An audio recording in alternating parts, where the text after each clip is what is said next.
그의 주인이 야훼께서 그와 함께 하심을 보며 또 야훼께서 그의 범사에 형통하게 하심을 보았더라. 창세기 39장 3절 말씀. 아멘. 할렐루야. 오늘도 좋은 날입니다. 이용호 목사입니다. 오늘의 원포인트 묵상 본문은 창세기 39장 3절 말씀입니다.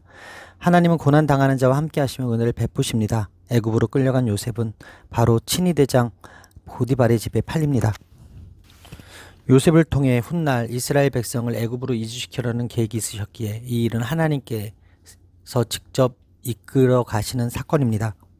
종의 신분임에도 요셉은 형통한 자입니다. 하나님이 그와 함께 하시기 때문입니다.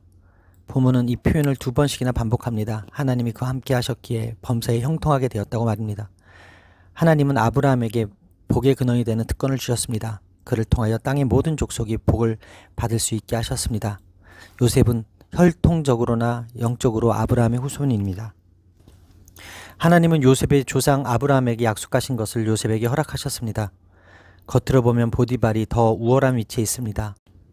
그가 갑이라면 요셉은 노예에 지나지 않는 을의 입장에 서 있습니다. 요셉을 보는 모든 사람은 하나님이 그를 도우신다는 사실을 느낍니다. 요셉이 하는 모든 일이 잘 됩니다. 노예라는 신분에서 풀려난 것은 아니나 요셉은 그에게 주어진 삶의 조건과 상황 속에서 형통함을 누립니다. 심지어 야훼께서 그와 함께 계심을 이방인 보디발이 깨달을 정도였습니다. 이는 아비멜렉과 그 일행이 이삭을 보고 인정한 것과 병행을 이룹니다. 보디발은 요셉을 신임해 자기 모든 소유를 그에게 맡깁니다. 그러자 요셉의 형통이 보디발의 모든 소유에 미칩니다. 성경은 보디발이 요셉에게 자기 집과 그의 모든 소유물을 주관하게 한 때부터 하나님의 복이 임했다고 기록합니다. 요셉의 형통은 하나님의 함께함의 증거입니다. 따라서 오늘의 원포인트 메시지는 형통한 사람입니다. 오늘의 삶의 적용 포인트는 하나님과 함께함으로 모두가 알아보는 형통한 삶을 살겠습니다 입니다. 하나님은 세상 어디서건 성도와 함께 하시며 형통하게 하십니다.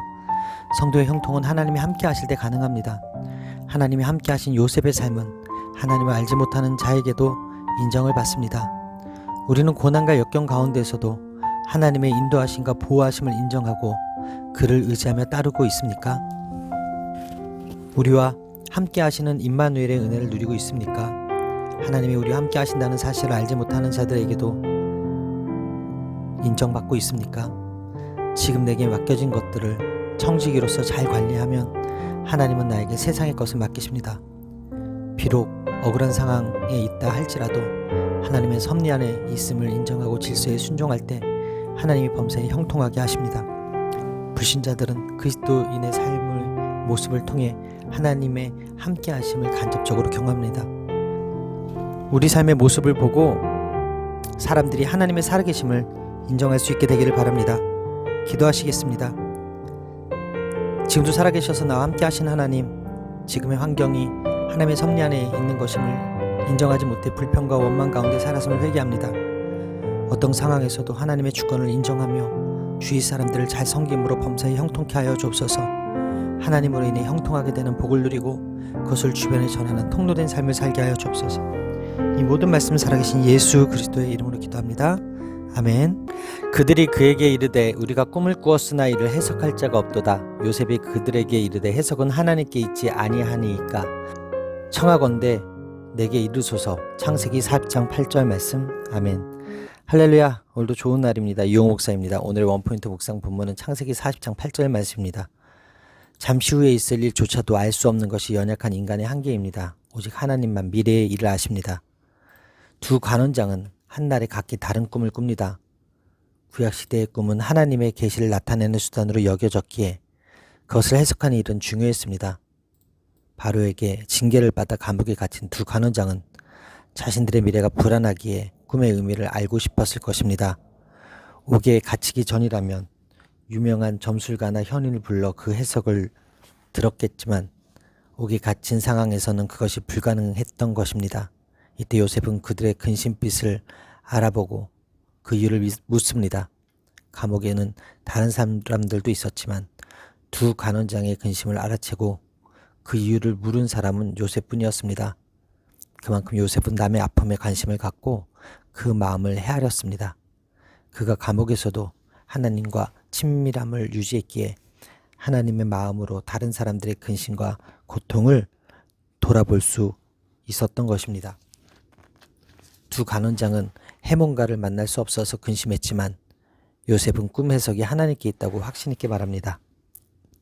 인간의 미래가 하나님의 섭리 아래 있으므로 그분에게서 계시를 받은 자만이 해석할 수 있다는 것입니다.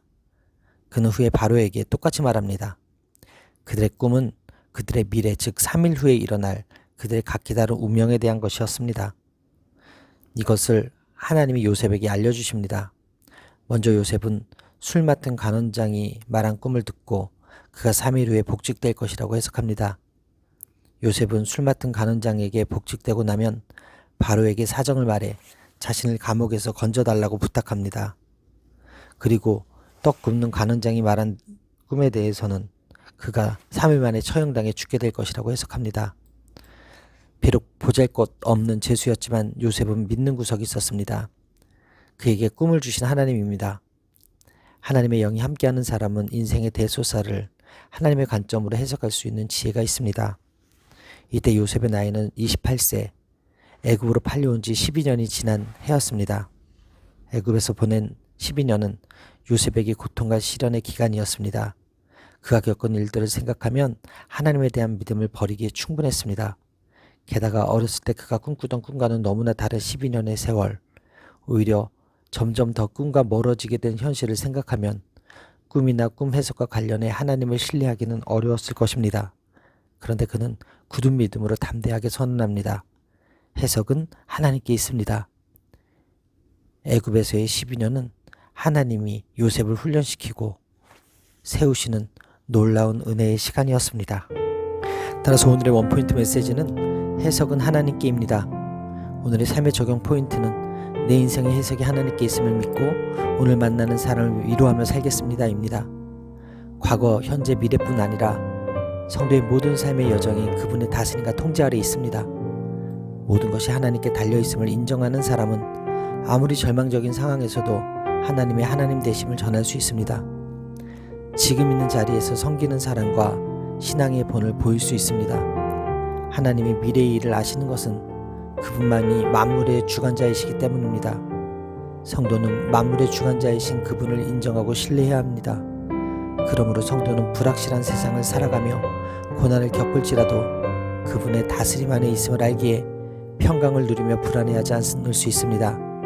하나님은 모든 만물의 미래를 다 아시는 만물의 주관자이시기 때문입니다. 그래서 하나님만이 해석할 수 있는 것입니다. 그분의 다스림 안에 있다면 우리는 두려워하지 않을 수 있습니다. 오직 만물의 주관자이신 하나님을 인정하고 신뢰하십시오. 오늘도 내 인생의 해석이 하나님께 있음을 믿고 오늘 만나는 사람들을 위로하며 살아가는 저와 여러분들의 삶이 되시기를 바랍니다. 기도하시겠습니다. 하나님, 사람과의 만남을 통해 역사를 이루어 가신 하나님을 기대합니다. 가족과 주의 지체들의 근심과 고통을 보면서도 채울하기보다 무관심했던 판단으로 일관해온 저를 용서하여 주옵소서. 일상에서의 모든 만남이 복되게 하여 주옵소서. 꿈의 해석도 꿈의 성취도 하나님께 있음을 믿고 하나님의 관점으로 말하고 행동하게 하시고 구원을 위한 사명과 위로자의 역할을 온전히 감당케 하여 주옵소서. 이 모든 말씀을 살아계신 예수 그리스도의 이름으로 기도합니다. 아멘. 내게 이르되 하나님이 이 모든 것을 내게 보이셨으니 너와 같이 명철하고 지혜 있는 자가 없도다. 너는 내 집을 다스리라. 내 백성이 다 내 명령에 복종하리니 내가 너보다 높은 것은 내 왕자뿐이니라. 바로가 또 요셉에게 이르되 내가 너를 애굽 온 땅의 총리가 되게 하노라 하고. 창세기 41장 39절에서 41절 말씀. 아멘. 할렐루야. 오늘도 좋은 날입니다. 이용호 목사입니다. 오늘의 원포인트 묵상 부문은 창세기 41장 39절에서 41절 말씀입니다. 요셉의 명쾌한 해몽과 대책에 모두가 만족합니다. 바로의 마음에는 번민이 사라지고 평안이 임합니다.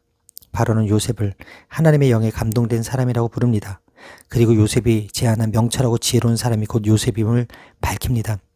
하나님이 요셉에게 명철과 지혜를 주셔서 해몽과 대책을 내놓게 하셨음을 바로가 인정한 것입니다.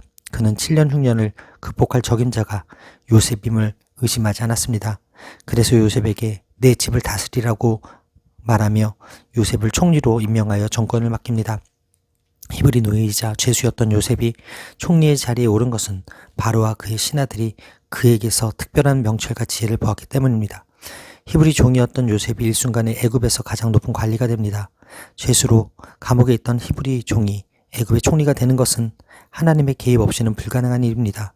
요셉의 명철과 지혜는 하루아침에 생긴 것이 아닙니다. 보디발의 집과 감옥, 바로의 왕궁을 거치는 동안 하나님이 그를 혹독히 연단하시어 주신 것입니다. 총리는 생명 구원을 위해 하나님이 높이신 사명의 자리입니다. 보디발 장군의 가정 총무와 감옥 생활은 이를 위한 하나님의 훈련 과정이었습니다. 꿈이 이루어지는 과정에 고난이 있지만 하나님이 주신 꿈은 반드시 이루어집니다. 따라서 오늘의 원포인트 메시지는 꿈은 이루어진다입니다. 오늘의 삶의 적용 포인트는 하나님이 나에게 주신 꿈이 이루어짐을 믿고 맡겨진 자리에서 충성을 다하겠습니다입니다. 그는 바로와 신하들 눈에 하나님의 영에 감동된 사람으로 드러납니다. 해몽하는 지혜, 애굽 땅에 필요한 정책을 깨닫는 지혜의 근본은 바로 하나님의 영입니다. 우리는 세상에서 종종 탁월한 분석력, 기억력, 판단력을 가진 사람을 만나게 됩니다. 그런 사람들이 세상에 많이 있는데 과연 우리는 어떻게 세상을 섬길 수 있습니까? 바로와 대신들은 요셉의 지혜와 명철이 하나님의 영으로 말미암았다고 말합니다. 우리가 받은 하나님의 영, 즉 성령은 하나님의 뜻을 이해하는 유일하신 분이십니다. 세상의 지혜 판단을 초월하신 분이십니다.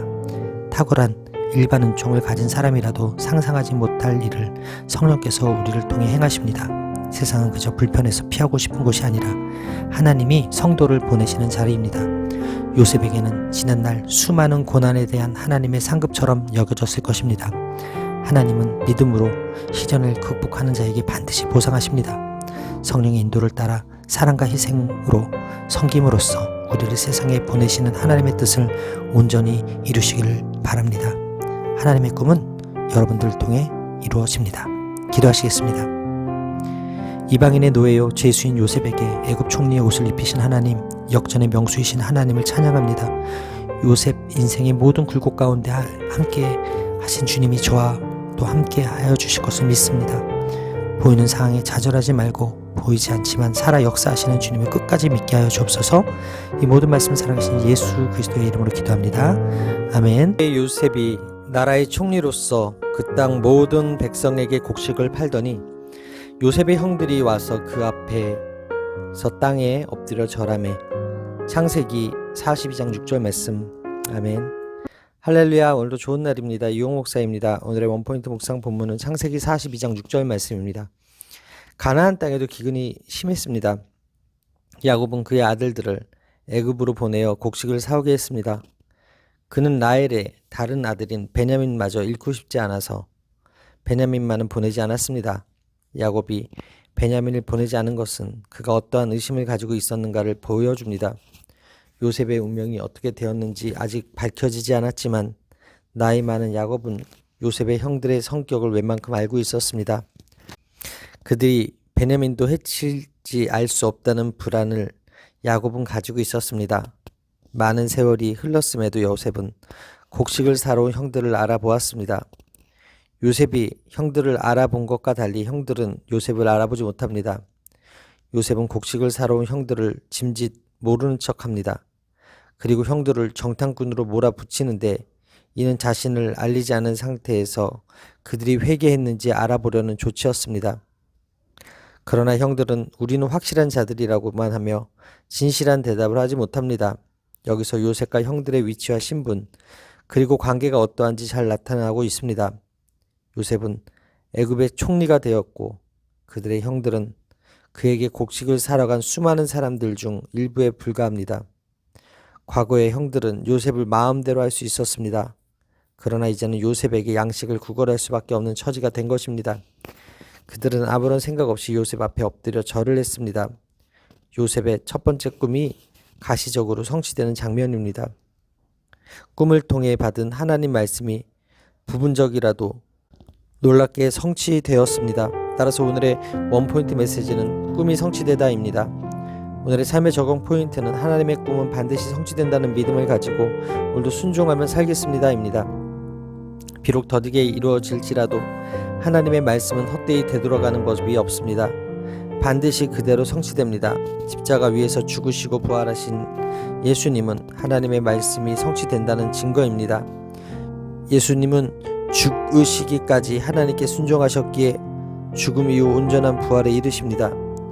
하나님 말씀이 그대로 이루어짐을 여기에 삶을 거는 것은 전혀 어리석은 일이 아닙니다. 하나님 말씀을 믿고 따를 때 결코 실패하지 않습니다. 삶 전체를 하나님 말씀에 걸고 살아갈 때 우리가 받은 꿈은 반드시 이루어집니다. 기도하시겠습니다. 꿈을 꾸게 하시고 그 꿈을 이루시기를 기뻐하시는 하나님 찬양합니다. 요셉의 꿈이 이루어진 것과 같이 저를 향한 하나님의 꿈이 이루어지게 하여 주옵소서. 더디다고 불평하지 말고 요셉과 같이 참고 기다리며 하나님의 꿈의 성취를 목도하는 저의 삶이 되게 하여 주옵소서. 이 모든 말씀 살아계신 예수 그리스도의 이름으로 기도합니다. 아멘. 그들이 서로 말하되 우리가 아우의 일로 말미암아 범죄하였도다. 그가 우리에게 애걸할 때 그 마음의 괴로움을 보고도 듣지 아니하였으므로 이 괴로움이 우리에게 임하도다. 창세기 42장 21절 말씀. 아멘. 할렐루야. 오늘도 좋은 날입니다. 이용호 목사입니다. 오늘의 원포인트 묵상 본문은 창세기 42장 21절 말씀입니다. 요셉은 감옥에 갇힌 형들을 3일 만에 만납니다. 그는 자신이 감옥에서 겪은 고통을 형들이 생각해 볼 수 있도록 한 뒤 전국을 찌르는 말을 합니다. 형들이 가나안에 두고 온 막내 아우를 데려옴으로써 진실성을 증명하라고 한 것입니다. 이는 17살 요셉을 구덩이에 던지고 죽이려다 미디안 상인에게 팔아버린 그들의 죄악을 직면하게 하는 요구입니다. 이 일로 그들은 과거 요셉의 괴로움을 듣지 않은 자신들의 죄악을 떠올립니다. 요셉의 형들은 옥에 갇혀 애굽 총리의 호통을 들으며 깨닫습니다. 이 모든 것이 자신들이 요셉에게 지은 죄에 대한 대가이며 치러야 할 죄값이라는 것입니다. 요셉은 그때 형들에게 애걸했습니다. 형들은 그때 요셉의 마음의 괴로움을 보았습니다. 시므온과 레위가 세겜성을 전멸한 후 야곱이 그 지역 사람들이 보복할까 두려워 떨면서 자신의 심정을 드러낼 때, 그리고 이스라엘 백성이 우상 섬긴 것 때문에 하나님이 그들에게서 얼굴을 숨기심으로 그들이 당할 고통을 나타낼 때 쓰였습니다. 요셉은 그때 형들에게 간절하게 애원했습니다. 그의 마음은 극한 괴로움에 떨었습니다. 형들이 그때 상황을 언급하는 것은 지금도 그들의 심정이 그 당시 요셉의 심정과 같음을 나타냅니다. 과거에 요셉이 느꼈던 괴로움이 현재 그들의 괴로움이 된 것입니다. 그러나 맏형 르우벤은 그 와중에서도 동생들에게 책임을 전가합니다. 요셉의 형들은 서로에게 요셉의 일에 대한 대가를 치른다고 말하고 있습니다. 요셉의 형들이 겪는 괴로움은 이미 지은 죄에 대한 값입니다. 그들이 경험하는 하나님은 죄에 따라 보응하시는 분이십니다. 죄악을 직면하면 핑계치 말고 온전히 회개해야 합니다. 따라서 오늘의 원포인트 메시지는 죄값을 치르다입니다. 오늘의 삶의 적용 포인트는 오늘도 피 흘리기까지 죄와 싸워 공의의 하나님 앞에서 의로운 삶을 살겠습니다입니다. 하나님은 공의로우신 재판장이시며 통치자이시기에 죄를 대충 넘기지 않으시고 반드시 그 값을 치르게 하시는 분이십니다. 성도는 십자가에서 죽으심으로 죄값을 대신 치르신 예수 그리스도를 믿습니다. 십자가가 하나님의 공의로움을 나타내기에 성도는 죄를 멀리하며 지은 죄에 대해서는 반드시 회개해야 합니다. 여러분은 구원받은 후 죄에 대한 태도가 어떻게 변했습니까? 십자가는 하나님이 우리 죄값을 대신 치르시기 위해 무엇까지 내놓으셨는가를 알려줍니다. 십자가를 보면서 하나님과 함께 죄를 혐오할 뿐 아니라 짓는 모든 죄에 대해 회개하는 것이 마땅합니다. 여러분은 하나님이 허락하신 죄사함의 은혜에 기대어 얼마나 깊이 회개하십니까? 어제보다 얼마나 더 민감하게 죄를 발견하고 있습니까? 하나님은 우리를 구원하실 때 죄값을 대신 치르시되 마지막 하나까지 철저하게 치르심으로써 죄에 대한 혐오를 나타내십니다. 이런 하나님을 알아갈수록 죄에 대해 민감해지며 죄를 싫어하고 또 지은 죄에 대해 철저하게 회개하는 것이 마땅합니다. 하나님을 날마다 더 알아가고 있습니까? 더 풍성히 알아가며 죄와 싸우고 거룩함을 추구하는 가운데 하나님에 대한 경외가 그리고 신뢰가 더 커져가기를 바랍니다. 기도하시겠습니다. 공의의 하나님을 찬양합니다. 고난 앞에 드러난 저의 죄악과 한계를 직면하지 못하고 여전히 숨기고 핑계대기만 하는 저를 긍휼히 여겨주옵소서. 이제 죄에 걸려 넘어지지 않고 하나님을 날마다 알아감으로써 하나님께 대한 경외와 신뢰가 더 커져가길 원합니다. 죽기까지 죄와 싸워 최후 승리를 이루며 사는 저의 삶이 되게 하여 주옵소서. 이 모든 말씀 살아계신 예수 그리스도의 이름으로 기도합니다.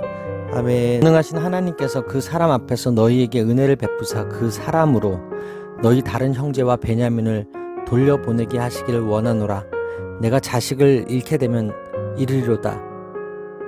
그 형제들이 예물을 마련하고 갑절의 돈을 자기들의 손에 가지고 베냐민을 데리고 애굽에 내려가서 요셉 앞에 서니라. 창세기 43장 14절에서 15절 말씀. 아멘. 할렐루야. 오늘도 좋은 날입니다. 이용 목사입니다. 오늘 원포인트 묵상 본문은 창세기 43장 14절에서 15절 말씀입니다. 유다의 설득으로 아들들을 애굽에 보내기로 결정한 야곱은 에서와 만날 준비를 할 때처럼 애굽의 총리에게 보낼 예물을 철저히 준비합니다. 애굽의 총리에게 줄 예물을 챙겨주고 갑절의 돈도 넣어줍니다. 하지만 뇌물로도 어찌할 수 없는 막내 아들을 보내는 일에는 하나님을 의지할 수밖에 없습니다. 그제야 가는 하나님의 도우심을 구하고 내가 자식을 잃게 되면 이르리이다 라고 고백하며 자신이 가장 소중히 여기는 베냐민을 보냅니다. 이는 야곱의 두 번째 기도입니다. 첫 번째는 바담 아람에서 돌아올 때 에서를 만나기 전에 했던 기도였습니다. 그는 이 두 번의 기도에서 조상들의 하나님께 자신과 가족들을 구해달라고 간구합니다. 특히 여기서는 전능하신 하나님이라고 말함으로써 그의 간절함을 더욱 강조합니다. 야곱에게 있어서 전능하신 하나님은 그와 늘 함께하신 하나님에 대한 특별한 호칭이었습니다. 그가 형의 보복을 피해 집을 떠날 때 아버지 이삭은 전능하신 하나님이 그에게 복을 주실 것을 빌어주었으며 세겜성 사람들을 도륙하고 두려움에 떨고 있었을 때 그에게 나타나신 하나님이 자신을 전능하신 하나님으로 소개하셨습니다.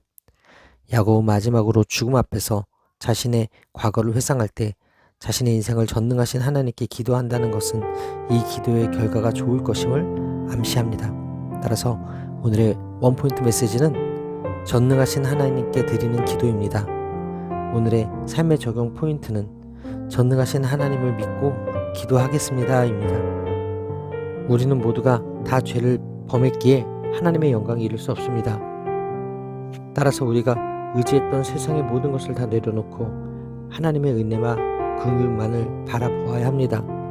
전능하신 하나님이 예비하신 예수 그리스도의 십자가를 믿음으로만 하나님의 의를 선물로 받습니다. 우리는 스스로 하나님의 의에 이를 수 없는 죄인임을 인정할 뿐 아니라 하나님의 은혜와 긍휼을 구해야 합니다. 여러분은 지금 무엇을 움켜잡고 무엇을 의지합니까? 그것을 잡고 있는 한 하나님께 온전히 나아갈 수 없습니다.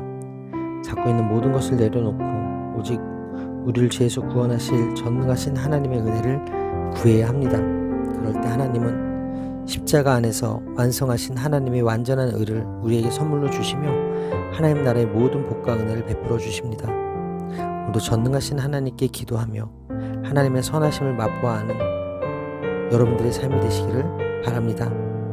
기도하시겠습니다. 전능하신 하나님을 찬양합니다. 그 전능하신 하나님이 저희 아버지 되시며 감사합니다.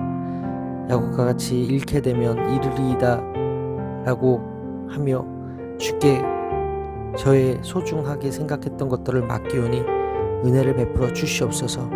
오늘도 그 전능하신 하나님께 기도함으로써 응답을 얻고 의를 이루며 사는 저의 삶이 되게 하여 주옵소서. 이 모든 말씀 살아계신 예수 그리스도의 이름으로 기도합니다.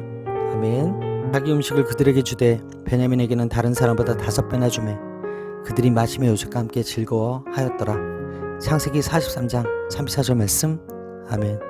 할렐루야. 오늘도 좋은 날입니다. 이용 목사입니다. 오늘의 원포인트 묵상 본문은 창세기 43장 34절 말씀입니다.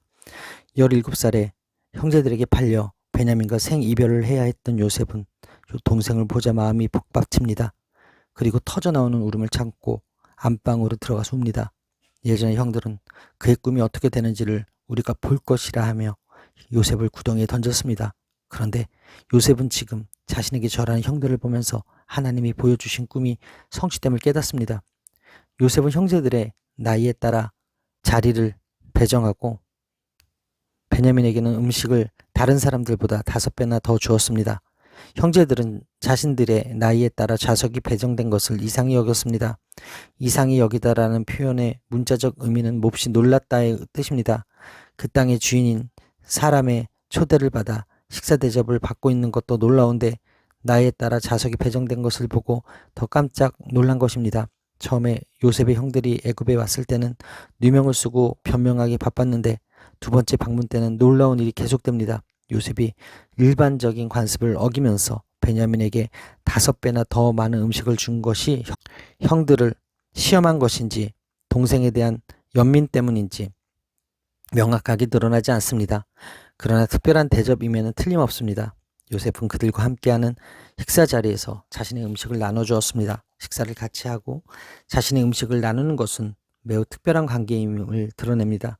특히 당시 애굽인은 히브리인을 무시해서 함께 식사하는 것을 혐오했습니다.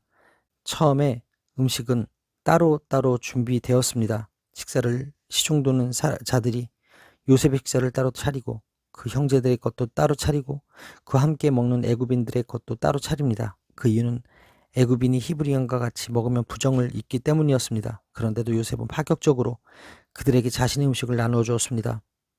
요셉의 형들은 결코 베냐민을 시기하지 않았으며 아무도 영문도 모른 채 애굽 총리 요셉과 함께 먹고 마시며 즐거워했습니다. 여기에서 보여준 형제들의 모습은 이전의 모습과는 사뭇 달랐습니다. 베냐민을 지켜내지 못하면 모든 죄값을 자신이 받겠다는 유다, 자신들의 자료 속에 돈이 있었음을 솔직하게 밝히는 형제들, 베냐민에 대한 특별한 대우에도 불구하고 즐겁고 유쾌하게 먹고 마시는 형제들의 모습 속에서 한결 성숙함이 엿보입니다. 이는 천국의 은혜를 예표합니다. 따라서 오늘의 원포인트 메시지는 함께 즐거워하다입니다. 오늘의 삶의 적용 포인트는 오늘도 주님과 함께 즐거워하며 천국 잔치에 참여하겠습니다 입니다. 도저히 함께 할 수 없는 하나님과 인간이 한 자리에 음식을 나눌 수 있는 것은 전적으로 하나님의 은혜입니다. 하나님은 이 땅의 죄의 문제를 십자가로 해결하시고 주님께 나아온 자들을 하나님의 잔치에 참여하게 하셨습니다. 그런 예수님이 이 땅에 오셨던 때와 마찬가지로 사람들은 자기 일에 빠져 하나님의 초청을 거절합니다. 세상의 돈과 권력, 쾌락과 성공에 취해 가장 중요한 하나님과 함께하는 복을 거절하고 있는 것입니다. 이것은 세상 사람들만의 문제가 아닙니다. 교회 안에 있는 성도도 마찬가지입니다. 세상의 문화는 출신이나 계급 같은 것에 따라 부정하다는 이유로 같은 식탁에서 함께 먹지 못하게 합니다. 죄 가운데 있어 더럽고 부정한 인간은 거룩하신 하나님 앞에 설 수 없는 존재입니다. 모든 인간은 오히려 하나님의 영원한 심판을 당해야 하는 존재입니다. 그러나 하나님은 십자가를 통해 우리를 정결하게 하시고 하나님과 함께 하시는 잔치에 참여하게 하셨습니다. 이제 우리는 하나님이 베푸신 잔치에 참여해 영원한 기쁨과 즐거움을 누리는 가장 복된 자가 되었습니다. 오늘도 주님과 함께 즐거워하게 되는 저와 여러분들의 삶이 되기를 바랍니다. 기도하시겠습니다. 오늘도 저와 함께 하시는 하나님을 찬양합니다. 오직 은혜로 제3을 받아 천국 잔치에 초대되었음에도 여전히 천국 백성답게 살지 못하는 저를 용서하여 주옵소서. 요셉이 형들과 먹고 마신 것 같이 도저히 용서하지 못할 사랑까지도 품을 수 있는 용기를 주시고 예수님이 그러하셨던 것처럼 용서하며 살아감으로 주님의 천국 잔치를 경험하며 사는 저의 삶이 되게 하여 주옵소서. 이 모든 말씀 살아계신 예수 그리스도의 이름으로 기도합니다. 아멘. 그들이 옷을 찢고 각기 짐을 나귀에 싣고 성으로 돌아가니라. 창세기 44장 13절 말씀. 아멘. 할렐루야. 오늘도 좋은 날입니다. 이용 목사입니다. 오늘의 원포인트 묵상 본문은 창세기 44장 13절 말씀입니다. 청지기가 식량을 구해 돌아가는 형제들을 쫓아와 은잔이 없어진 것에 대해 추궁합니다. 형제들은 죽음을 각오하며 아니라고 하나 받아들여지지 않습니다. 게다가 베냐민의 자루에서 은잔이 발견됩니다. 이는 모두 요셉의 계획입니다. 형제들과 부모를 모시기 전에 형제들을 시험해 보려는 작전이었습니다.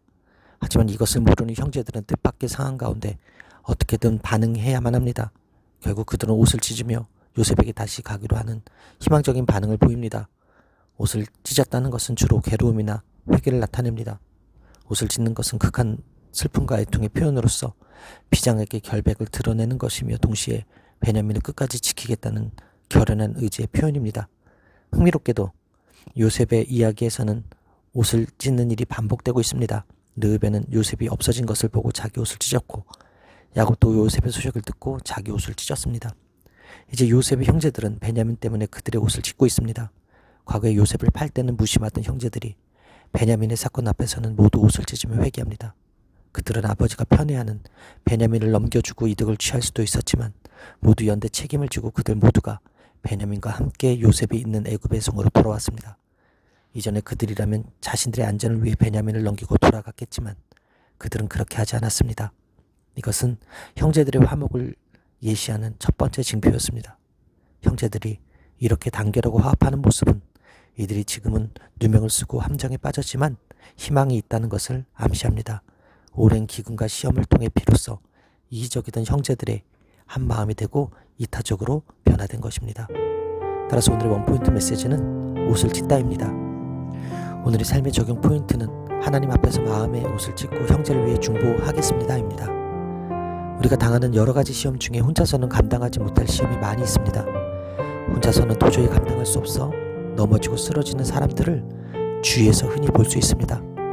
혼자 감당해야 할 시험도 있지만 혼자서는 도저히 감당하지 못하는 시험을 우리는 살아가면서 수없이 경험하게 됩니다. 하나님은 산 가운데 만나게 되는 여러 어려운 시험과 고통을 믿음의 공동체가 함께 이겨내기를 원하십니다. 주님은 개인이 감당할 수 없는 어려운 시험의 짐을 서로가 함께 나눠지기를 원하십니다. 믿음의 공동체가 나눠질 때 어떠한 어려움도 이기게 되며 그 과정을 통하여 믿음의 공동체는 사랑 안에 든든히 세워져 가게 됩니다. 하나님은 힘들고 억울한 여러 시험을 섭리 가운데 허락하시지만 그것을 함께 이길 수 있는 믿음의 공동체도 허락해 주셨습니다. 지금 주위에 시험당하고 있는 힘든 지체가 있는지 돌아보십시오. 그 지체의 고통을 함께 나눔으로써 모든 시험을 이기는 여러분들이 되시기를 바랍니다. 기도하시겠습니다. 오늘도 저를 살리기 원하시는 하나님을 찬양합니다. 다른 이들의 어려움을 볼 때 먼저 손을 내밀고 적극적으로 수고하는 사랑의 사람이 되게 하시고 주변에 아직 주님을 모르는 이들을 위해 마음을 찢고 중보로 나가는 저의 삶이 되게 하여 주옵소서. 이 모든 말씀 살아계신 예수 그리스도의 이름으로 기도합니다. 아멘. 말하되 우리가 내 주께 무슨 말을 하오리까, 무슨 설명을 하오리까, 우리가 어떻게 우리의 정직함을 나타내리이까. 하나님이 종들의 죄악을 찾아내셨으니 우리와 이 잔이 발견된 자가 다 내 주의 노예가 되겠나이다. 창세기 44장 16절 말씀. 아멘. 할렐루야. 오늘도 좋은 날입니다. 이용호 목사입니다. 오늘의 원포인트 묵상 본문은 창세기 44장 16절 말씀입니다. 형제들이 베냐민의 자루에서 은잔이 나온 것을 보고 애굽으로 돌아와 요셉과 대면합니다. 요셉은 형제들을 몰아붙이며 호통을 칩니다. 자신이 점을 잘 치는 줄 몰랐느냐며 다그치면서 심리적인 압박을 가합니다. 형제들은 무죄하지만 명백한 물증 때문에 자신들의 결백을 입증할 방법이 없었습니다. 이 절박한 상황에서 유다는 어쩔 수 없는 현실을 인정합니다. 요셉의 단호한 추궁에 처음에는 억울하다고 항변하던 유다가 결국에는 하나님이 자신들의 죄악을 찾아내셨다고 고백합니다. 어찌하여로 일관하다가 은잔이 발견되고 피할 길이 없어지자 과거에 지은 죄를 입으로 고백하게 된 것입니다. 요셉의 형들은 이미 요셉을 팔아넘긴 잘못을 인정했고 요셉의 괴로움이 자신들의 괴로움이 되었다고 고백했습니다.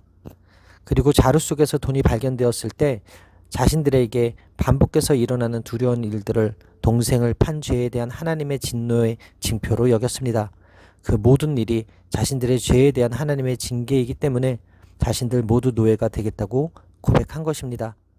따라서 오늘의 원포인트 메시지는 죄악을 찾아내다입니다. 오늘의 삶의 적용 포인트는 죄악을 찾아내시는 하나님 앞에 겸손히 엎드려 저의 죄를 회개하겠습니다입니다. 성도는 공의로우신 하나님 앞에서 넘어가거나 감출 수 있는 죄란 없으며 어떠한 것으로 변명할 수 없음을 알아야 합니다. 많은 교회 공동체가 분열된 자리에 머물며 상처의 회복이 더디게 일어나는 것은 자신들의 죄인됨을 인정하지 않기 때문입니다. 각자가 자기 의에 사로잡혀 정죄하고 교만하여 완악한 심령으로 통회하지 않기 때문입니다. 결국 교회 공동체의 위기는 진정한 회개가 없기 때문에 생깁니다. 전국을 찌르는 영적 고백은 나의 죄를 회개하는 것입니다. 당장 내 눈앞의 문제에만 급급해하지 않고 그 문제를 통해 전국을 찌르는 근본적인 죄악을 깨달을 때 꼬여있던 문제가 하나씩 둘씩 풀어지기 시작합니다. 진단이 정확해야 치료가 가능하듯 우리 안에 있는 거짓과 죄악의 요소들을 빠짐없이 드러내야만 예수 그리스도의 십자가 은혜로 온전히 회복될 수 있습니다. 진정한 회개가 선행되어야 교회 공동체의 회복을 이루는 실마리가 풀릴 수 있습니다. 하나님 앞에 겸손히 죄인됨을 인정하십시오. 다른 지체들을 형제로 귀히 여기고 그들을 위해 구체적으로 자신을 내어줄 때 회복이 시작됩니다. 기도하시겠습니다. 저의 죄를 끝까지 찾아내신 하나님, 내 죄가 드러나는 사건에서 더는 회피하지 말고 하나님이 나의 죄를 찾아내셨다고 고백하며 회개하게 하여 주옵소서. 진실한 사랑의 증거자가 되어 아픔에 공감하는 상처 입은 치유자로 살게 하여 주옵소서. 이 모든 말씀 살아계신 예수 그리스도의 이름으로 기도합니다. 아멘. 하나님이 큰 구원으로 당신들의 생명을 보존하고 당신들의 후손을 세상에 두시려고 나를 당신들보다 먼저 보내셨나니 그런즉 나를 이리로 보내신 이는 당신들이 아니요 하나님이시라. 하나님은 나를 바로에게 아버지로 삼으시고 그 온 집의 주로 삼으시며 애굽 온 땅의 통치자로 삼으셨나이다. 창세기 45장 7절에서 8절 말씀. 아멘. 할렐루야. 오늘도 좋은 날입니다. 이용호 목사입니다. 오늘의 원포인트 묵상 본문은 창세기 45장 7절에서 8절 말씀입니다. 요셉은 하나님의 구원 계획에 대해 말합니다. 요셉은 자신이 하나님의 섭리 가운데 애굽에 먼저 보냄받은 자임을 확실히 알았습니다. 그리고 생명 보존을 위해 총리를 세우실 것을 알았습니다. 그는 형들의 행위가 궁극적으로 생명을 구원하는 하나님의 사역이었음을 두 번째로 밝힙니다. 후순으로 번역된 단어는 극심한 기근에서 살아남은 자를 뜻합니다. 생명 보존과 후손은 홍수 이야기의 핵심, 요셉이 노아와 같은 사명을 받은 것임을 내포하고 있습니다. 요셉이 자신의 가족을 비롯한 수많은 사람을 구원하는 일을 감당할 수 있었던 것은 하나님의 구원 경륜을 이해하는 것에서부터 시작했습니다. 요셉이 형들을 용서한 동기가 어디 있는지 알 수 있는 대목입니다. 신앙은 삶의 해석이라는 말이 있습니다. 요셉은 인생에 닥친 모든 문제를 신앙 안에서 해석하며 침착하고 지혜로웠습니다. 반면 그의 형제들은 문제가 닥칠 때마다 불안해하고 당황합니다. 요셉이 형들을 용서할 수 있었던 것은 자신의 고난을 형들에 의한 것이 아니라 하나님이 하신 일이라고 해석했기 때문이었습니다. 요셉은 원망과 저주에 인생을 허비하지 않고 오히려 선하신 하나님을 믿고 기대했습니다. 그는 분노의 힘으로 살지 않고 믿음의 힘으로 살았습니다. 그래서 그는 역경 속에서도 정직하고 희망을 잃지 않고 성실할 수 있었습니다. 그는 결국 명예, 권력, 부귀를 얻었지만 이것을 복수와 응징에 사용하지 않았습니다. 따라서 오늘의 원포인트 메시지는 그리스도인의 인생 해석입니다. 오늘의 삶의 적용 포인트는 삶을 의미 있게 해석하는 눈을 갖도록 오늘도 말씀을 가까이 하겠습니다입니다. 사람들이 느끼는 삶의 어려운 문제는 대부분 해석에 달려 있습니다. 고난을 극복하고 용서를 주고받으며 직분과 사명과 목적을 성실히 수행하기 위해서는 올바른 이해와 관점이 필요합니다. 자신의 삶을 자신의 지식, 경험, 세속적 사상에 따라 해석하기 때문에 버거운 것입니다. 삶이 버겁고 힘들게 느껴진다면 자신의 해석이 자의적인지 하나님의 구원 경륜 가운데 있는지 점검해야 합니다. 성도는 자신의 삶을 그 관점에서 이해할 수 있어야 합니다. 여전히 삶이 힘들기에 이를 위해 우리 인격과 삶을 온전하게 하는 말씀을 연구해야 합니다. 삶을 의미 있게 해석할 수 있을 때 살아낼 수 있기 때문입니다. 완전하시고 영원 불변하시고 능하신 하나님의 구원 경륜을 굳게 붙잡는 것이 가장 확실한 우리 삶의 토대입니다. 관점에 따라 삶이 위대해질 수도 비루해질 수도 있습니다. 여러분의 일상에 용서가 있습니까? 여러분의 관점은 말씀에 기초합니까? 그러면 은혜의 확고한 토대 위에 설 수 있을 것입니다. 성경을 열어 말씀에 뿌리를 내리고 양분을 얻어 결실하십시오. 하나님의 구원 경륜이 담긴 성경 말씀을 따라 인생을 해석하며 살아낸다면 복된 삶을 살아갈 수 있습니다. 기도하시겠습니다. 인생의 주이신이신 하나님, 억울하고 고통스러운 마음에 갇혀 하나님의 섭리를 기대하지 못했던 어리석음을 회개합니다. 나의 모든 일이 하나님의 선하신 섭리 가운데 이루어진 것을 믿고 진정한 회개와 용서를 하도록 인도하여 주옵소서. 뜻하신 대로 한 걸음씩 인도하여 주시고 마침내 완벽하게 이루신 선하신 하나님을 신뢰하며 나아가게 하여 주옵소서. 이 모든 말씀 살아계신 예수 그리스도의 이름으로 기도합니다. 아멘. 하나님이 이르시되 나는 하나님이라 내 아버지의 하나님이니 애굽으로 내려가기를 두려워하지 말라. 내가 거기서 너로 큰 민족을 이루게 하리라. 창세기 46장 3절 말씀. 아멘. 할렐루야. 오늘도 좋은 날입니다. 이용우 목사입니다. 오늘의 원포인트 묵상 본문은 창세기 46장 3절 말씀입니다. 야곱 가족의 애굽 이주는 구속사의 큰 획을 긋는 일입니다. 야곱은 하나님이 약속하신 가나안을 떠나야 하는 상황에 직면하게 됩니다. 그는 떠나기 전에 브엘세바에서 하나님께 희생의 제사를 드립니다. 야곱은 130년의 험악한 세월을 보내면서 사람과 환경을 의지하는 것이 얼마나 덧없는 일인지 깨달았습니다. 야곱의 이스라엘의 이름은 구속사적 의미를 갖기에 창세기 저자는 이스라엘이 모든 소유를 이끌고 떠났다고 기록합니다. 야곱에게 애굽 이주는 큰 결단이었을 것입니다. 요셉을 만나러 가기 위해 그 땅을 떠나야 한다는 것은 야곱의 심중에 가장 큰 걸림돌이며 두려움이었을 것입니다. 이는 그가 죽음을 앞두고 자신의 시신을 가나안 땅 막벨라굴에 안치할 것을 요구한 것에서도 확인됩니다. 대가족이 낯선 땅으로 이주하는 것은 결코 간단한 일이 아닙니다. 야곱은 브엘세바에 도착해 하나님께 제사를 드립니다. 그때 하나님은 야곱에게 애굽으로 떠나는 것을 두려워하지 말라고 말씀하십니다. 하나님은 자신을 내 아버지의 하나님이라고 소개하십니다. 이 표현은 특히 야곱 이야기에 자주 나옵니다. 이러한 표현은 하나님의 아브라함과 이삭의 삶을 주관하셨음을 기억나게 하는 것입니다. 이스라엘 영토를 단에서 브엘세바까지라고 표현하는 데서 알 수 있듯 브엘세바는 이스라엘 최남단에 위치합니다. 하나님은 야곱 가족의 애굽 이주가 그분의 계획임을 알리십니다. 하나님은 두려워하는 야곱에게 내가 너와 함께 애굽으로 내려가겠다. 반드시 너를 인도하여 다시 올라오겠다라고 약속하십니다. 함께 하겠다는 하나님의 말씀은 약속 성취의 확실한 보증이며 야곱에게 큰 힘이 됩니다. 야곱 가족의 애굽 이주는 아브라함에게 하신 말씀의 성취입니다. 때가 되면 그들은 큰 민족을 이루고 출애굽할 것입니다. 하나님의 말씀 없이 가는 애굽은 아브라함에게 위험과 수치의 장소였지만 하나님의 약속 아래 가는 애굽은 야곱에게 축복의 장소가 됩니다. 야곱은 인생의 고비마다 하나님의 음성을 들음으로써 마음을 지켰고 결심을 행할 힘을 얻었습니다.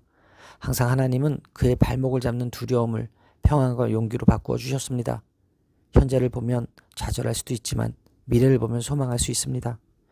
애굽에서도 번성하고 다시 가나안 땅으로 올 것이라고 하신 하나님의 말씀 때문에 야곱은 하나님과 함께 애굽으로 향합니다. 어디에 있느냐보다 누구와 함께 하느냐가 더 중요합니다. 모든 것은 변하지만 하나님의 말씀은 영원합니다. 이제 야곱은 식량을 얻으러 가는 것이 아니라 그곳에서 누릴 복을 기대하며 갑니다. 따라서 오늘의 원포인트 메시지는 두려움에서 평안으로입니다. 오늘의 삶의 적용 포인트는 말씀을 통해 두려움을 극복하고 주님 주시는 평안을 누리며 살겠습니다 입니다. 두렵고 힘든 상황 속에서 어떻게 대처하고 있습니까? 사랑하는 사람과 함께 가면 가난도 낭만이 될 수 있습니다. 야곱은 애굽으로 가기 전에 하나님께 뜻을 묻습니다. 이 하나님은 약속을 다시금 확인시켜 주셔서 야곱에게 힘을 주십니다. 우리도 성경을 통해 하나님의 약속을 붙잡으며 힘과 위로를 얻을 수 있습니다. 하나님의 약속은 어떤 상황 속에서도 우리를 인내하게 하며 소망을 갖게 합니다. 하나님의 말씀을 통해 우리에게 약속하신 것이 무엇입니까? 성경을 보면서 하나님이 우리에게 주신 약속을 하나씩 기록하고 깊이 묵상해 봅시다. 쉽게 지나쳐 버릴 수 있는 놀라운 약속들이 이미 성취되어 우리에게 주어져 있습니다. 성도는 이 약속을 굳게 붙잡습니다. 오늘의 도전과 변화를 두려워하지 마십시오. 하나님과 함께하면 그 모든 것은 훗날 간증과 교훈이 될 것입니다. 언제나 하나님 말씀 안에서 하나님의 인도를 신뢰하고 하나님의 역사하심을 기대하며 살게 되기를 바랍니다. 우리에게 주신 하나님의 약속은 반드시 이루어집니다. 기도하시겠습니다. 하나님, 상황과 환경이 열려도 먼저 말씀 안에 서서 귀 기울여 듣고 움직이게 하여 주옵소서. 약속에 신실하신 하나님께 모든 것을 맡기고 두려워하지 말라는 하나님의 음성에 담대히 순종하게 하여 주옵소서. 실수하지 않는 하나님과 동행함으로 하나님 나라 역사에 동참하는 저의 삶이 되게 하여 주시옵소서. 오늘도 두려움을 평안으로 바꿔주실 주님을 신뢰하며 이 모든 말씀 살아계신 예수 그리스도의 이름으로 기도합니다. 아멘. 바로에게 축복하고 그 앞에서 나오니라. 창세기 47장 10절 말씀. 아멘. 할렐루야, 오늘도 좋은 날입니다. 이용 목사입니다. 오늘의 원포인트 묵상 본문은 창세기 47장 10절 말씀입니다. 요셉은 연로한 아버지 야곱을 애굽 왕 바로 앞에 세웁니다. 형들이 종의 모습으로 바로에게 간청한 것과 달리 야곱은 예의를 갖추지만 당당한 모습으로 바로를 축복하며 그에게 평안을 빌어줍니다. 도움을 받고자 애굽에 온 신분에도 야곱은 복의 전달자가 되어 이방 왕을 축복한 것입니다. 이는 왕의 장수를 기원하는 의례적인 인사로 이해할 수 있습니다. 바로를 축복하는 야곱은 모든 민족이 너로 말미암아 복을 받을 것이라는 약속에 상응하는 면모를 보여줍니다. 애굽 최고 권력자인 바로는 존경의 의미를 담아 야곱의 나이를 묻습니다. 야곱은 자신의 130년 인생이 나그네 길이요 험악한 세월이었다고 회고합니다. 형 에서를 속이고 장자의 복을 가로챘음에도 그가 살아온 세월은 녹록하지 않았습니다. 야곱은 자신의 힘과 꾀를 믿고 살다가 험악한 세월을 보내면서 거룩해졌고 이후 자기 주제를 알고 욕심을 내려놓으며 나그네로 살았습니다. 이는 인생에 대한 한탄이 아니라 하나님의 인도하심과 동행에 대한 믿음의 고백입니다. 자신의 인생의 고난의 연속이었지만 하나님이 지금까지 지켜주셨다는 고백입니다. 크고 작은 고통으로 험악한 세월을 보냈지만 그의 인생 여정에는 하나님의 은혜가 있었습니다. 그렇게 하나님만 의지함으로 담대해진 야곱은 이제 바로를 축복하는 존귀한 자가 되었습니다. 나그네에 불과했던 야곱은 당시 주변 나라의 생존권을 쥐고 있던 애굽 왕에게 언약의 상속자로서 축복합니다. 하나님은 험악한 나그네 세월을 통해 나를 바로에게 축복하는 존귀한 자로 빚어 가십니다. 따라서 오늘의 원포인트 메시지는 축복하는 사람입니다. 오늘의 삶의 적용 포인트는 예수 그리스도의 복음을 언제든 전하는 축복의 사람이 되겠습니다 입니다. 성도는 그리스도 안에서 누리는 복을 모든 이들에게 전하는 자입니다. 성도는 믿음으로 말미암아 아브라함과 함께 복을 받았습니다. 하나님이 약속의 성취로 우리에게 주신 복은 바로 예수 그리스도이십니다. 야곱도 이런 하나님의 언약 안에서 바로를 축복하고 있는 것입니다. 오늘날 우리도 그리스도 안에 있는 복, 즉 복음을 전해야 합니다. 그보다 큰 복은 없기 때문입니다. 그런데 요즘 복음을 전하기 참 힘들다고 말합니다. 사람들은 도무지 복음을 들으려 하지 않습니다. 우리가 세상에서 성공해 그들이 부러워할 정도가 돼야 그들이 복음을 들을 것이라고 생각하는 경우가 종종 있습니다. 그래서 우리는 성공하기 전까지는 위축되어 복음을 전하지 못합니다. 이러한 태도는 어떤 의미에서 복음의 능력을 그리고 복음 자체를 부인하는 것입니다. 우리는 복음의 능력을 믿고 어떤 상황에서 그 누구를 만나더라도 담대히 복음을 전할 수 있어야 합니다. 예수 그리스도의 복음을 언제든 전하는 축복의 사람으로 살게 되시기를 바랍니다. 기도하시겠습니다. 하나님, 험악한 세월을 보냈지만 그 가운데서도 제 삶을 여기까지 인도해 주신 것은 오직 하나님의 은혜임을 고백합니다. 아직 남은 나그네 인생도 하나님의 주권을 철저히 인정하며 걷게 하여 주옵소서. 누구를 만나든 어디에 머물든 남을 축복하는 존귀한 인생이 되게 하시고 그리스도의 복음을 전하는 하나님의 사람이 되게 하여 주옵소서.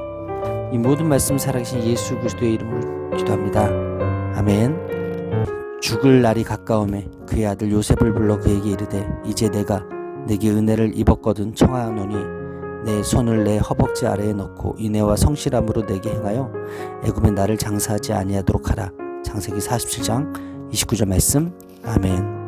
할렐루야, 오늘도 좋은 날입니다. 이용 목사입니다. 오늘의 원포인트 묵상 본문은 창세기 47장 29절 말씀입니다. 야곱 가족이 애굽 고센 땅에 거주한 후에 하나님은 그들에게 복을 주어 번성하게 하십니다. 생육하고 번성하였더라라는 기록은 창조 때의 말씀과 연결되는데 그 복이 야곱 때에 이루어졌음을 보여줍니다. 생육하고 번성한 이스라엘은 바로의 종이 된 애굽 백성과 극명히 대비됩니다. 애굽에서 17년을 산 야곱은 임종이 가까움을 알고 그가 가장 사랑하는 아들 요셉을 부릅니다. 그리고 내가 내게 은혜를 입었거든 이라고 말합니다. 야곱이 요셉에게 은혜를 입었다는 것은 노년의 돌봄을 받았음을 가리킵니다. 이 말은 지금 야곱이 부탁할 내용이 얼마나 중요한 것인지 말해줍니다. 또한 요셉 덕분에 온 가족이 심한 기근에서도 생육하고 번성하게 된 것에 대한 고마움도 포함되어 있습니다. 야곱은 자신의 허벅지 아래에 손을 넣는 맹세의 의식을 요셉에게 요구합니다. 이는 특별하고 엄숙한 맹세의 의식이었습니다. 허벅지 아래 손을 넣고 맹세하는 것은 아브라함이 이삭의 아내를 찾기 위해 종에게 맹세를 요구할 때와 동일한 행동입니다. 미국 대통령이 취임식 때 성경에 손을 얹고 맹세하는 것도 같은 맥락입니다. 따라서 이러한 의식을 요셉에게 요구합니다. 왜냐하면 두 족장 모두 하나님의 언약 받은 자로서 그 언약의 성취가 가장 큰 관심사였기 때문입니다. 그는 요셉에게 애굽에 나를 장사하지 않도록 하라라는 부탁을 합니다. 이는 야곱이 가장 중요하게 여기는 유언입니다. 애굽은 그의 후손이 안주할 곳이 아니기 때문입니다. 이는 가나안 땅을 떠날 때 브엘세바에서 하나님이 하신 말씀을 그가 한시도 잊지 않고 있었음을 보여줍니다. 이스라엘은 비록 몸은 고센 땅에 있었지만 마음은 늘 하나님이 약속하신 가나안 땅을 소망합니다. 야곱은 하나님이 아브라함을 통해 약속하신 가나안 땅을 자신의 후손에게 주실 것을 확신합니다. 따라서 오늘의 원포인트 메시지는 야곱과 요셉의 서약입니다. 오늘의 삶의 적용 포인트는 이 땅에 안주하지 않고 주님의 나라를 소망하며 살겠습니다 입니다. 오직 하나님께 감사하고 경배함으로 죽음을 맞이하는 말년의 야곱의 모습은 요셉에게 신앙을 전수하는 아름다운 신앙의 표본이 되었습니다. 성도는 이 땅에서 영원히 사는 자들이 아니라 본향으로 돌아가야 할 자들입니다. 우리는 예수님을 통해 하나님 나라에 들어왔지만 아직 그 나라가 완성되지 않았습니다. 지금 우리는 이 세상에서 생명을 살리는 주님의 사명을 감당하지만 우리 마음은 늘 완성될 주님의 나라를 소망해야 합니다. 그 나라를 믿음의 눈으로 바라보십시오. 그럴 때 이 땅의 것을 쫓지 않고 주님의 나라를 위해 우리 삶을 드리게 될 것입니다. 기도하시겠습니다. 하나님, 호흡은 애굽에서 멈추더라도 육신은 약속의 땅에 묻히기를 소원한 야곱을 통해 영원한 번영을 꿈꾸게 하시니 감사합니다. 화려한 애굽이 아니라 매장지밖에 없는 가나안에 자신을 장사하라고 청한 야곱처럼 저도 하나님의 약속을 붙잡고 하늘의 번영을 사모하게 하여 주옵소서. 영원한 번영을 바라보며 유한한 오늘을 가치 있게 살게 하여 주시옵소서. 감사드리며 이 모든 말씀 살아계신 예수님의 이름으로 기도합니다. 아멘. 요셉이 그의 아버지에게 아뢰되 이는 하나님이 여기서 내게 주신 아들들이니이다. 아버지가 이르되 그들을 데리고 내 앞으로 나오라. 내가 그들에게 축복하리라. 창세기 48장 8절 말씀. 아멘. 할렐루야. 오늘도 좋은 날입니다. 이용호 목사입니다. 오늘의 원포인트 묵상 본문은 창세기 48장 8절 말씀입니다.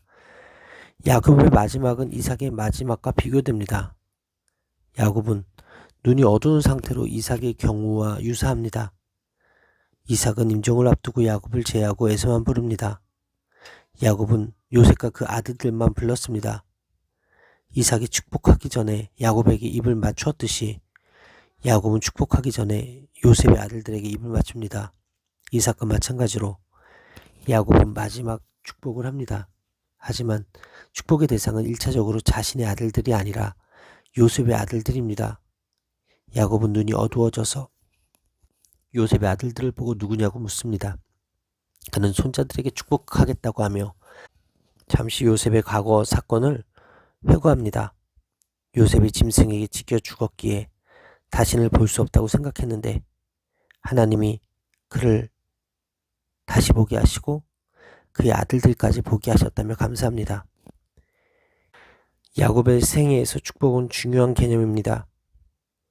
고대로부터 임종 전에 실행하는 아버지의 축복은 대단히 중요한 의미를 갖기 때문에 야곱은 이삭으로부터 축복을 쟁취하기 위해 노력했습니다. 이와 달리 요셉은 야곱의 축복을 쟁취하기 위해 어떠한 술수도 부리지 않으며 형제들도 아버지의 축복을 쟁취하는 것에 관심이 없었습니다. 이들은 요셉이 고난 후에 얻은 축복의 열매이지만 요셉은 이 열매가 하나님의 은혜로 주신 것임을 알았습니다. 그래서 두 아들을 기쁘게 하나님께 드립니다. 야곱은 비록 눈이 어두웠지만 이삭처럼 지혜까지 어두워지진 않았습니다. 야곱이 두 손자를 안고 입맞추는 모습은 과거 이삭이 자기가 축복할 에서가 맞는지 만져보고 검증하려 했던 모습과는 완전히 다릅니다. 야곱이 요셉을 우상처럼 여겼을 때 야곱은 요셉을 잃었습니다.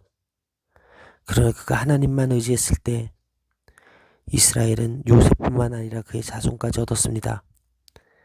하나님은 비겁하고 거짓말쟁이였던 야곱을 훈련시키셔서 지혜롭게 하셨고 육신의 눈이 보이지 않는 상황에서도 후손을 통해 이루실 하나님 나라를 지혜의 눈으로 바라보게 하셨습니다.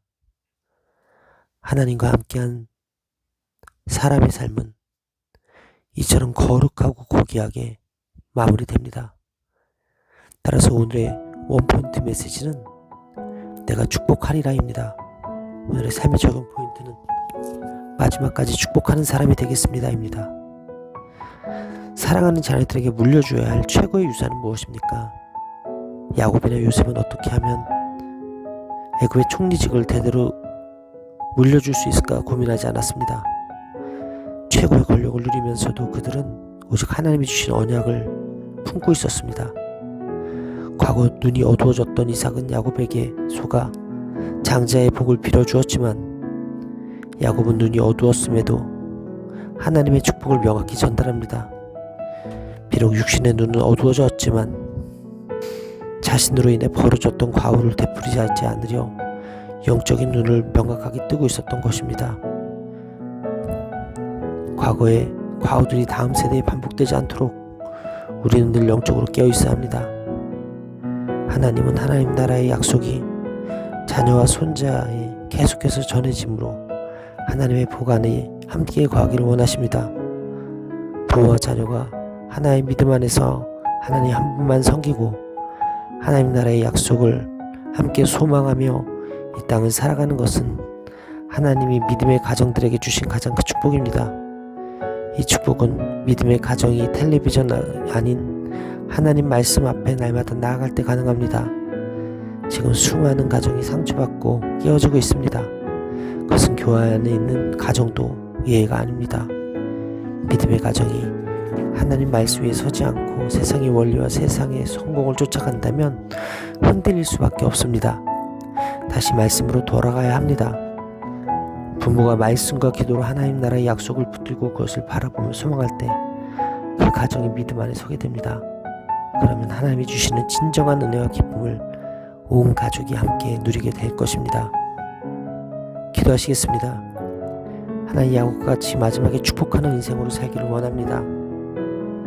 지금은 고통과 한숨이 있는 현실일지라도 언젠가 하나님 은혜였다고 해석하게 될 것을 믿음으로 기대합니다. 합력하여 선을 이루신 하나님을 신뢰하며 날마다 찬양하는 인생이 되게 하시고 축복의 통로로 사용하여 주옵소서. 이 모든 말씀 살아계신 예수 그리스도의 이름으로 기도합니다. 아멘. 내게 축복하여 이르되 이스라엘이 너로 말미암아 축복하기를 하나님이 내게 에브라임 같고 므낫세 같게 하시리라 하며 에브라임을 므낫세보다 앞세웠더라. 창세기 48장 20절 말씀. 아멘. 할렐루야. 오늘도 좋은 날입니다. 이용우 목사입니다. 오늘의 원포인트 묵상 본문 창세기 48장 20절 말씀입니다. 요셉은 야곱이 오른손을 에브라임의 머리에 얹은 것을 보고 아버지 손 위치를 바로 잡으려 합니다. 이삭이 아들에게 속아 차차 야곱을 축복한 것과 달리 야곱의 엇갈린 손은 의도된 것이었습니다. 야곱은 므낫세도 크게 되겠지만 에브라임은 더 크게 되리라고 예언합니다. 장자가 더 큰 축복을 받는 것은 당연한 관습입니다.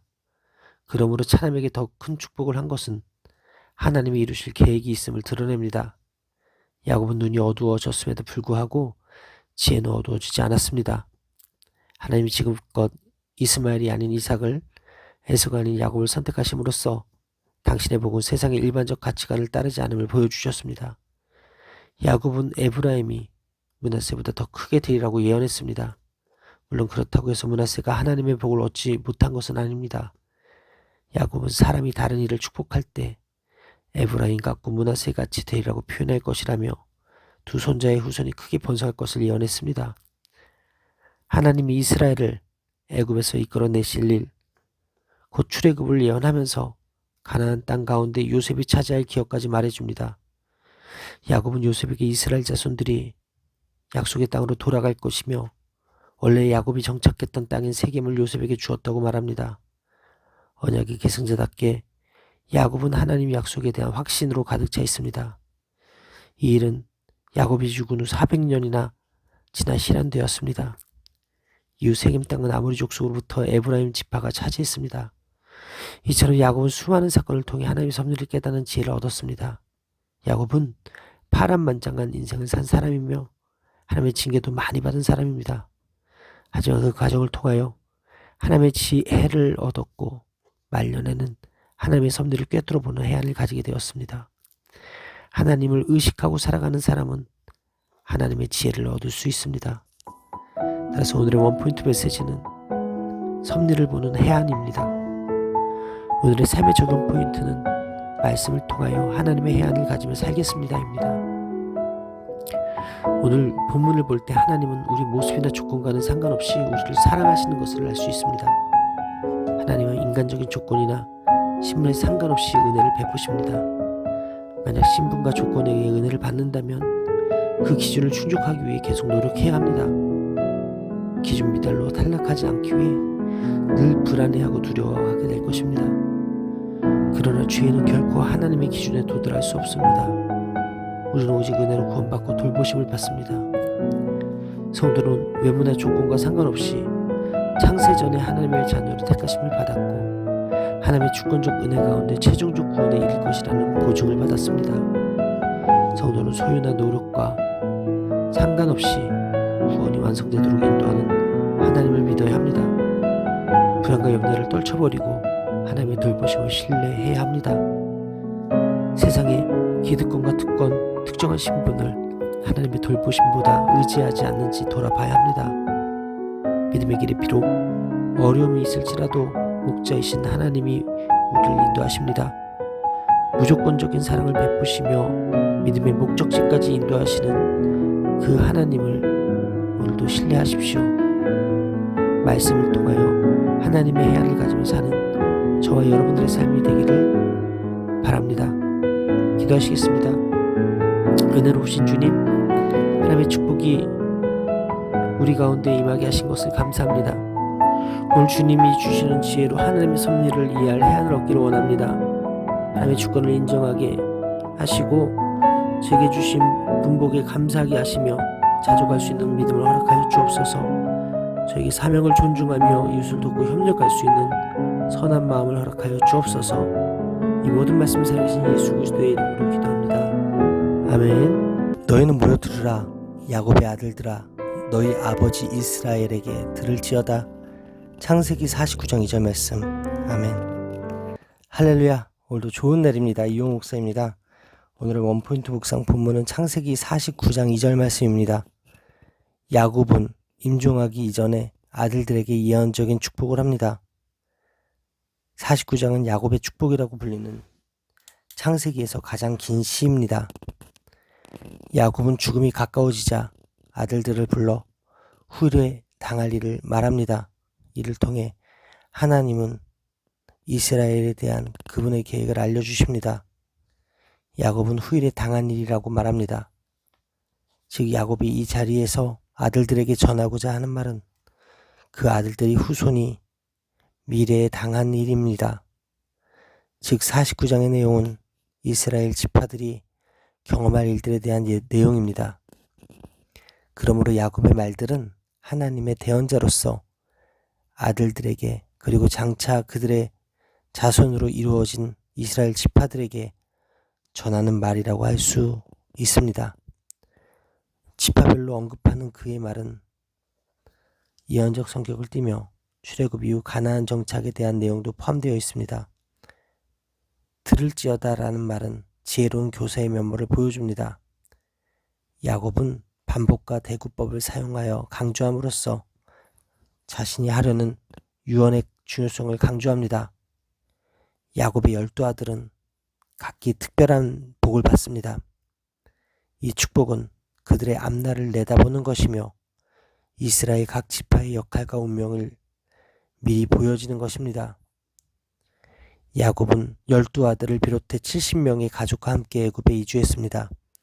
하나님은 야곱에게 생육하고 번성해 한 백성과 왕들이 나올 것이라고 약속하셨습니다. 12아들은 축복대로 이스라엘 12지파가 되어 약속의 땅 가나안에 들어가 정착하게 될 것입니다. 야곱의 말에는 저주도 있지만 기본적으로 축복이었습니다. 야곱의 축복은 레아의 아들들, 두 아내의 여종의 아들들, 제일 마지막에 라헬의 아들들 순으로 되어 있습니다.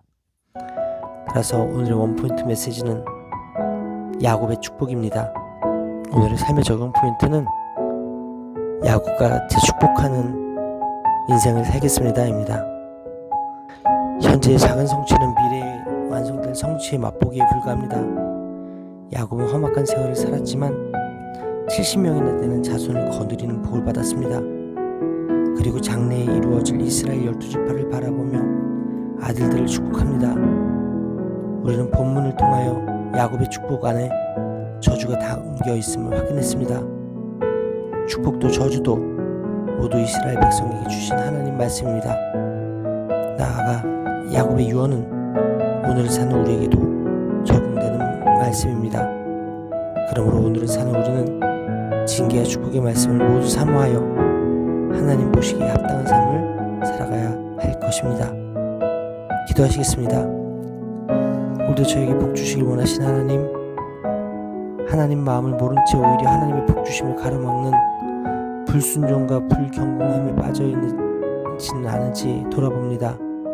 육체의 정욕을 이기고 거룩한 삶을 살아낼 힘을 허락하여 주옵소서. 이스라엘 역사를 배우고 오늘의 말씀을 통해 듣는 지혜가 있게 하여 주옵소서. 무엇보다도 야곱과 같이 축복하는 인생 살게 하여 주옵소서.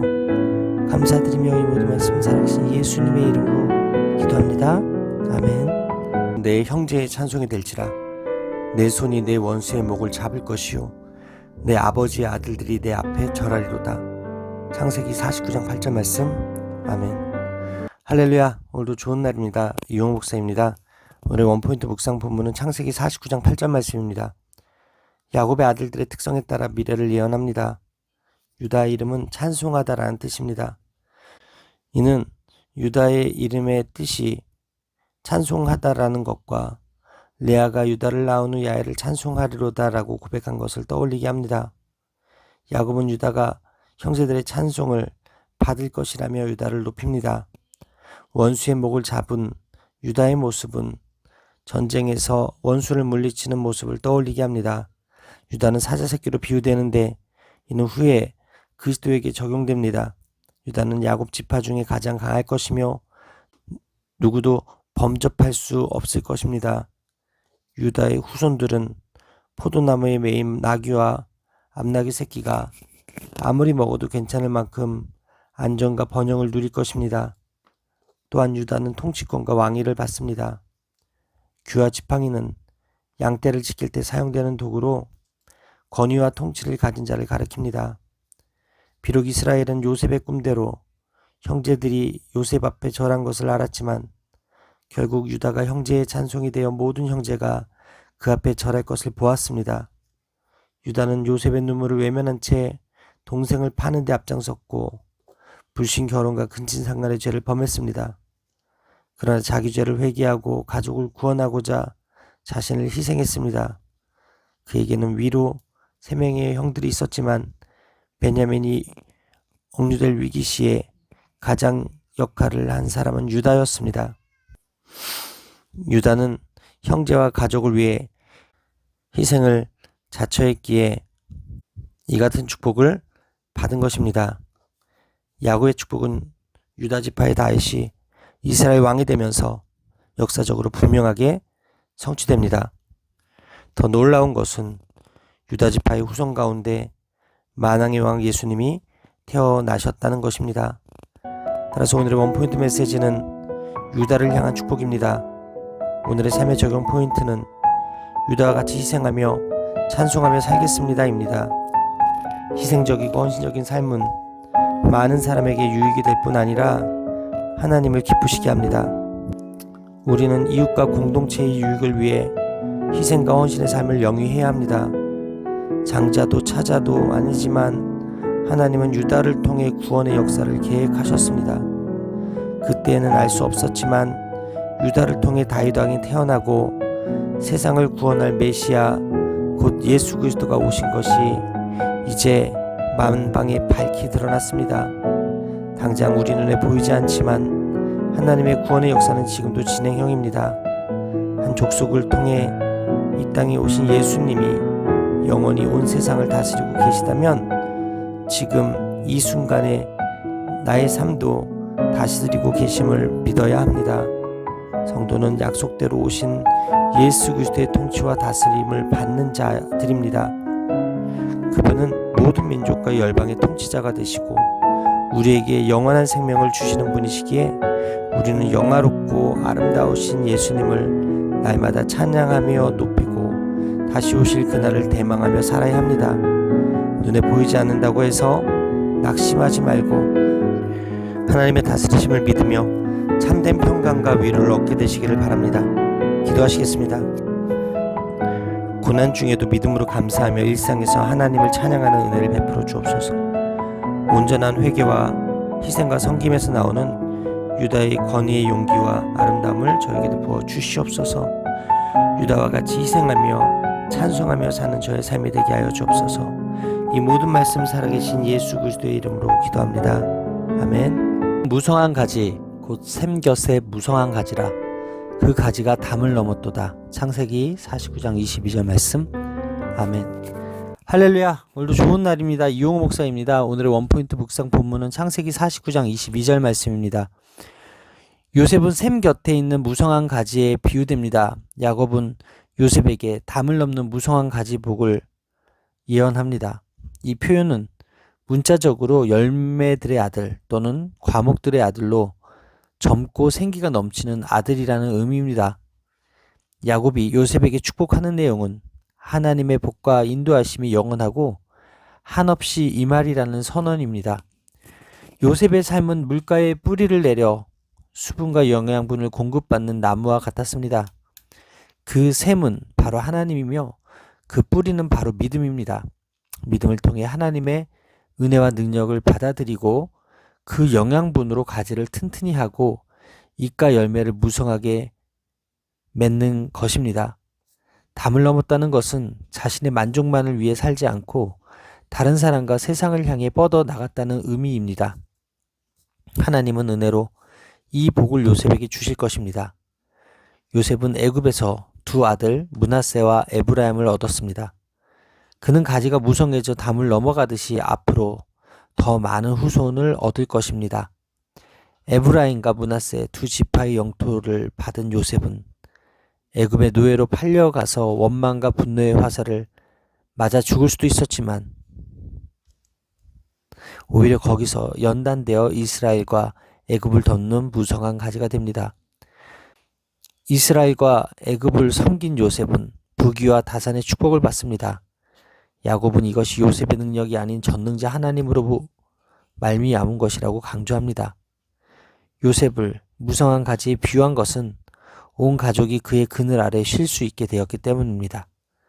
요셉처럼 어떤 상황에서도 하나님과 동행한다면 형통함의 은혜를 누리게 될 것입니다. 따라서 오늘의 원포인트 메시지는 담을 넘는 무성한 가지입니다. 오늘의 삶의 적용 포인트는 담을 넘는 무성한 가지 같은 인생을 살겠습니다 입니다. 누구나 풍요로운 삶을 꿈꾸며 삽니다. 가지가 담을 넘을 만큼 형통하고 풍성한 삶은 샘 곁에 뿌리를 내렸을 때 가능합니다. 아무리 화려해도 기초가 부실한 건물은 언젠가 무너지게 되어 있습니다. 반면 기본은 튼튼한데 사방으로 뻗어나가지 못하면 쓸모가 없습니다. 많은 사람이 참된 복을 누리지 못한 채 영적 빈곤에 허덕이며 살아갑니다. 하나님이 주시는 복의 핵심을 놓치고 있기 때문입니다. 하나님은 자기를 찾는 이들에게 복을 주시는 분이십니다. 변치 않으시는 하나님이시기에 그분이 우리에게 풍성한 복을 주신다는 사실도 변하지 않습니다. 야곱은 요셉을 축복합니다. 대적의 공격에서 보호하시고 풍성한 수확과 가축대와 많은 자손을 보장하시는 하나님의 복이 영원하며 풍성하게 임하리라고 선언합니다. 바로 우리가 이러한 복의 수혜자들입니다. 우리가 어떠한 사람이든지 무엇을 하든지 오직 주 예수님 안에 있을 때 하나님의 영원하고 변치 않는 복 가운데 임하게 됩니다. 내면과 외면의 삶, 구심력과 원심력의 균형을 이루는 삶을 사는 것이 복입니다. 하나님이 우리에게 주신 이 풍성한 복을 보십시오. 우리는 빈곤하지 않습니다.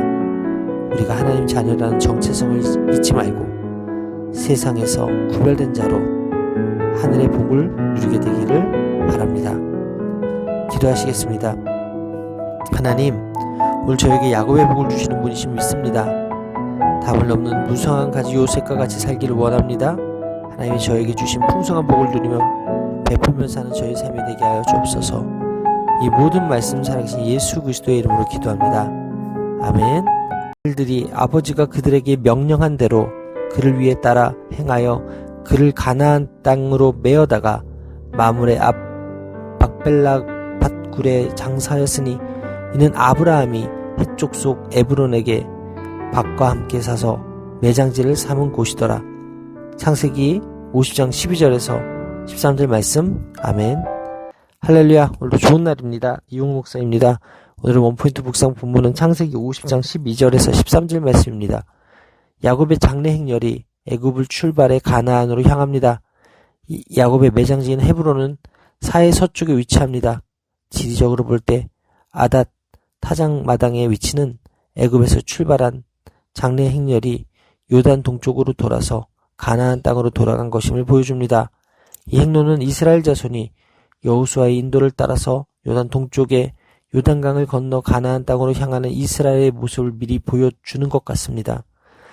막벨라굴은 아브라함이 해쪽 속 에브론에게 밭과 함께 사서 매장지를 삼은 곳입니다. 성경은 다시 한번 그 매장지에 대하여 아브라함이 해쪽 속 에브론에게 밭과 함께 사서 매장지를 삼을 곳이더라라고 밝힘으로써 야곱을 그곳에 묻는 것에 대한 합법성과 당위성을 강조합니다. 요셉은 형제들과 더불어 아버지 야곱의 유언을 신실하게 이행합니다. 야곱의 장래 행렬은 아닷 타작마당에 이르러 거기서 7일간 크게 애국합니다. 얼마나 큰 애통이었는지 가나안 백성이 그곳 지명을 아벨미스라임이라고 새로 짓기까지 했습니다. 야곱은 죽어서 왕과 같이 존경받았을 뿐 아니라 모두에게 사랑을 받았습니다. 하나님의 약속을 믿고 철뚝거리면서도 믿음의 길을 걸어간 야곱을 하나님이 축복하셨기 때문입니다. 야곱의 아들들은 아버지의 명령을 충실히 따라 그를 가나안 땅 막벨라굴에 장사합니다. 이제껏 그들은 모두 함께 한 일이 없었습니다. 하지만 아버지의 당부로 인해 그들은 한 뜻과 한 마음으로 함께 아버지의 장례를 치릅니다. 가나안 땅의 작은 일부지만 그것을 미리 소유하고 마치 전체를 가지듯이 기뻐하는 것은 믿는 자에게 주시는 하나님의 은혜라고 할 수 있습니다. 지금 아브라함, 이삭, 야곱, 요셉과 다른 아들들도 그런 기쁨을 미리 부분적으로 남아 누리고 있다고 해도 과언이 아닙니다. 우리도 장차 완성될 천국, 곧 새하늘과 새 땅에 거하는 복을 미리 누립니다. 바로 우리에게 임하셔서 함께 하시는 성령님으로 말미암아 가능합니다. 따라서 오늘의 원포인트 메시지는 야곱의 장례식입니다. 오늘의 삶의 적용 포인트는 천국의 소망을 가지고 살겠습니다입니다. 야곱도 아브라함과 이삭의 믿음을 따라 그곳에 묻히고 요셉도 그것을 믿었기에 자신도 그곳에 장사 지내게 합니다. 애굽은 풍요로운 곳이지만 그들의 소망은 가나안 땅에 있습니다. 야곱의 장례식은 천국의 모형입니다. 우리도 예수님을 믿기만 하면 천국에서 주님이 성대히 영접해 주십니다. 그곳은 장차 하나님이 가나안 땅을 주실 것을 믿는 믿음을 상징합니다. 야곱의 장례 절차가 400년 후에 일어날 출애굽의 원형이 된 것처럼 예수님의 십자가 부활을 믿는 자들이 경험할 구원의 원형이 되었습니다. 죽음을 다른 말로 정의하면 돌아가는 것입니다. 창세기 저자도 야곱의 죽음을 그의 백성에게로 돌아갔다고 표현합니다. 우리 이 땅에서 살아가지만 언젠가 본향으로 돌아갈 사람들입니다. 열조와 함께 가나안 땅에 묻히기를 소망했던 야곱처럼 장차 완성될 하나님 나라를 소망하며 준비하는 인생이 되시기를 바랍니다. 기도하시겠습니다. 하나님, 화려한 애국과 같은 세상에서 편안한 삶을 살더라도 돌아갈 곳이 있음을 알게 하여 주옵소서. 자녀들이 이 땅에서 기쁨을 누리며 살되 주님 계신 영원한 나라를 마음에 품게 하여 주옵소서. 세상은 사라지지만 본향은 영원함을 기억하게 하시고 제 삶이 믿음의 본이 되는 삶을 살게 하여 주옵소서. 이 모든 말씀은 살아계신 예수 그리스도의 이름으로 기도합니다. 아멘. 당신들은 나를 해하려 하였으나 하나님은 그것을 선으로 바꾸사 오늘과 같이 많은 백성의 생명을 구원하게 하시려 하셨나니 당신들은 두려워하지 마소서. 내가 당신들과 당신들의 자녀를 기르리라 하고 그들을 그들을 간곡한 말로 위로하였더라. 창세기 50장 20절에서 21절 말씀. 아멘. 할렐루야. 오늘도 좋은 날입니다. 이용호 목사입니다. 오늘의 원포인트 묵상 부분은 창세기 50장 20절에서 21절 말씀입니다. 완전한 용서는 과거를 돌아보지 않습니다. 야곱이 죽은 후에 형들은 요셉이 자신들을 징계하지 않을까 두려워합니다. 요셉의 형들은 요셉이 17세 때 저지른 죄 때문에 요셉이 50대 중반이 될 때까지 그 죄에 붙잡혀 두려워하고 있었습니다. 형들은 아버지가 허물과 죄를 용서하라는 유언을 남겼다고 요셉에게 전합니다. 요셉은 울면서 형들에게 두려워하지 마소서, 내가 다 하나님을 대신하리이까 하며 형들을 안심시킵니다. 이미 형들을 용서했기 때문입니다. 하나님의 주권적 섭리를 알고 있는 요셉은 도리어 형들을 위로합니다. 그는 형들이 자신을 해하려 한 것은 사실이지만 하나님이 그 일을 생명을 구원하는 선으로 바꾸신 것을 고백합니다. 요셉의 21절 말은 전에 요셉이 형들에게 자신의 정체성을 밝히면서 했던 말의 요약입니다. 그는 모든 것이 하나님의 계획 가운데서 이루어진 것을 반복함으로써 형들에게 어떠한 악감정도 없다는 사실을 강조합니다. 이는 요셉 이야기의 중심 사상인 인간사의 모든 사건은 하나님의 섭리와 주권 아래 움직인다는 것을 다시 한번 보여주고 있습니다. 저는 생각하지 못했던 곳에서도 하나님은 모든 것을 다스리고 계십니다.